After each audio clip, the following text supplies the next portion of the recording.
in scullers except in the double. So the single tends to be populated by people who are not trying for an Olympic double in there with another member of their national team. Clean start there, although I think we saw that lane 3, Ismael Marrero Aria of Cuba got a flyer. She got off very quickly, but I don't think it was unfair. And concentrating there briefly on Laura Tasch of Germany, as David said, 5th in the quad last year, but down in the single this time. These people are all racing to impress their national selectors with the hope that their doubles partner can be found and an Olympic berth next year.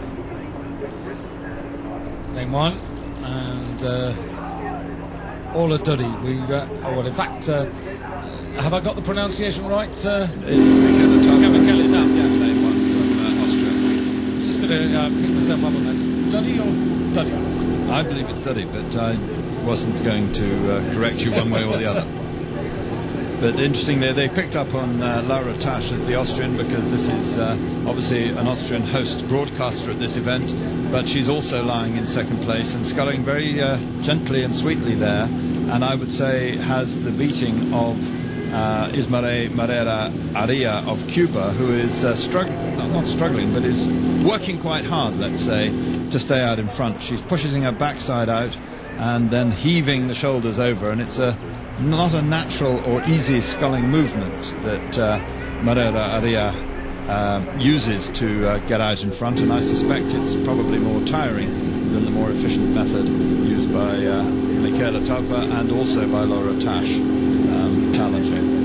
Laura Tasch, the fastest of these 6 in the semi-finals, not by a lot, 8:16.59 compared to Erica Bello's 8:16.64. But I think we had all the weather seasons in one afternoon here yesterday. We certainly did. I mean, particularly when you and I were outside, it was downpour crashing down of tropical standards. But this is actually developing into an interesting race, because we've got Marrero Aria out in front by about half a length, and we've got the rest of 4 boats in a very tight bunch strung out across the course. And you can just see on the left of your picture the bow ball of lane 5, Andrea Dennis of Great Britain, who, as David said, comes here through the Commonwealth Games entry, but she was a track athlete only a couple of years ago and didn't take up this sport till she was 20. And there's a bit of a tradition in women's.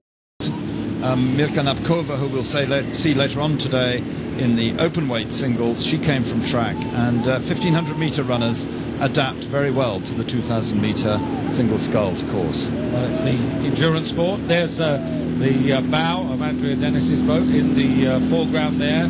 5, still the Cuban. 2 on the far side, Erica Bello of Italy. And then on the far side, Michaela Tapp, looking very composed, I think. Michaela Tapp is sculling very nicely, which is what I was trying to say earlier, and I think she's got the beating, and I suspect that Marrero Aria is not going to find it easy to hang on as these crews, the scullers rather, get into the last quarter of the race, because she's already being drawn back, and it's Tauper, Bello and Andrea Dennis, and not far away is Laura Tasch, who we saw early on in the race, and she also has a bit of a pedigree. So they're all capable, every one of those, of winning this race when they're spread by no more than a length from first to the 5th position. Well, that's what I really like about lightweight racing, Hugh.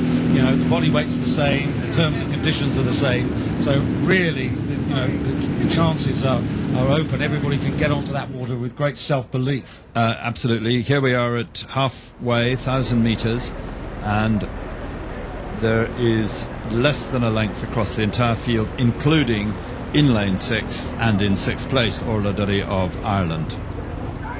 Times through the half distance, but Laura Tasch taking time, just getting a rhythm, and little by little beginning to put herself in the race. Not in the picture at the moment. That's Erica Bello there on the left, Michaela Tapp on the far side, and now you can just see the bow of Laura Tasch, the German challenger, beginning to put herself into the race. She's got about a length to make up on the Cuban, perhaps a little bit less than that now, but now in this third quarter she's got to put herself in the race. Slow moving boat, lots of chance to change speed, and you can accelerate very quickly. Nobody is out of it at all. 3 minutes 3.38 seconds from first to last, but only 2 seconds from first to fifth. And you can see that Marrero Aria is being drawn back into the pack now, and it's Bello in camera now. Sorry, I beg your pardon, it's Tauper in camera now, the Austrian, who is just in front as they go through the 750 metres to go mark. Well, this is very encouraging. The Austrian fans here will be very encouraged to get off with a medal. I think there's a real chance here for Austria to get an opening medal. Erika Bello, I was going to say a few moments ago, looked as if she was just about waiting to pounce, but hasn't responded in the way that I thought she might have done. But they're all in there. They've got 500 metres to go. There's plenty to come from each of them. I'm a little sorry to see Andrea Dennis, who's not out of it at all, but slipped back there. And that's just simply, you learn so much. Every single sculling final that you do, you double your knowledge. It's extraordinary how much there is to learn and how different it is from rowing in a crew. Yeah, and for somebody in her first international season like Andrea Dennis, this is going to be a wake-up for a new world. And it's worth just mentioning, Sophie Hoskins was the other British entry in this. She finished fourth in her semi, but also another casualty who didn't make it through to the final, Daniela Reimer of Germany. And that was a bit of a surprise because Daniela's been a world champion. We can see from this final how close the whole field is. Hosking did actually win the petite finale, the B final, finishing 7th overall, and the top 6 here are going to be very, very close together. Well, it seems that Ismael Marrero Aria is not afraid of pain, and he's going to try and inflict this. There's Michaela Taup, just having a look to her left to see where Erika Bello is, where's Laura Tasch. But this woman, since the start, has commanded this race. As you said, Hugh, she got off to a very bright start, and now Michaela Taup in silver medal position. Laura Tasch challenging Erika Bello for third place, and it could well be that Erika Bello, who finished fourth in the Worlds last year, could end up in the same position. Coming down to 250 metres, she's come a long way, all the way from Cuba. She seems determined to really try and make this count. You see those splashes off the finish. This is all wasted energy. She's doing it the least efficiently of all the scullers out there, and she's stretching her lead. This is against sense, but it's happening, and it's magnificent, actually, how hard she's able to pull out against these people who are doing everything technically and stylistically better than her, and yet she's going to be the winner here unless something dramatic happens in the last 250 metres. It looks like it's going to be Laura Tasch coming into silver medal position and Austria taking the bronze medal with Michaela Tauper. I have to say, our commentary box is not exactly at 90 degrees to the finish line, so we'll be judging this off the television screen. You can see Michaela Tauper having a really good go at the Cuban on the far side. The angle is deceptive. Laura Tasch is in the bronze medal position here in this World Cup opening regatta. It's the Cuban holding on as we come towards the finish, and that's a terrifically gutsy effort. And it is Ismael Marrero Aria who takes the first place there, ahead of Michaela Taup, who gives Austria joy in the first final of the day, and Laura Tasch of Germany, fastest in the semi-finals, but has to settle for third place.